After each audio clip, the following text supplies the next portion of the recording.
യേശുവിന്റെ ഏറ്റവും പ്രിയമുള്ള കുഞ്ഞെ, സങ്കീർത്തനം 86:13.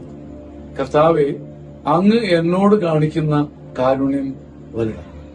കർത്താവെ, അങ്ങ് എന്നോട് സിമ്പിളി, അങ്ങ് എനിക്ക് വേണ്ടി എക്സ്റ്റെൻഡ് ചെയ്യുന്ന, എന്നോട് കാണിക്കുന്ന കാരുണ്യത്തിന് പ്രത്യേകതയുണ്ട്. അത് വലുതാണ്. എന്റെ എല്ലാ പ്രശ്നങ്ങളെക്കാളും, എന്നെ ചുറ്റുന്ന എല്ലാ ഭീകരതയെക്കാളും ഉയർന്നു നിൽക്കുന്ന നിന്റെ കാരുണ്യമാണ്. എന്റെ കൺമുമ്പിൽ എന്നെ കെടുത്തിക്കളയുന്ന, എന്നെ കെട്ടിവലിക്കുന്ന പ്രശ്നങ്ങളുണ്ട്. പക്ഷെ നിന്റെ കാരുണ്യം അതിലും വലുതാണ്. കർത്താവെ, അങ്ങ് എന്നോട് കാണിക്കുന്ന കാരുണ്യം ഞാൻ ചിന്തിക്കുന്നതിലും ഞാൻ ഇപ്പോൾ അനുഭവിക്കുന്നതിലും വലുതാണ്. അതുകൊണ്ട് തന്നെ ആ വലുതായ കാരുണ്യത്തിൽ എനിക്ക് കിടക്ക വിരിക്കാം.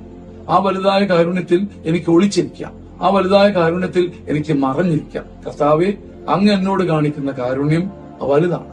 എന്നെക്കാളും എന്റെ പ്രശ്നത്തെക്കാളും വലുതാണ്. നമുക്ക് ഉരുവിട്ട് പ്രാർത്ഥിക്കാം. കർത്താവെ, അങ്ങ് എന്നോട് കാണിക്കുന്ന കാരുണ്യം ഇൻകൺസീവബിൾ ആണ്, വലുതാണ്, ഒരുപാട് വലുതാണ്. കർത്താവ്, ഈ വലിയ കാരുണ്യത്തിൽ ഞാൻ ചാരി നിൽക്കുന്നു. ആമേൻ, ആമേൻ എന്ന് പറഞ്ഞു മുന്നേറാം.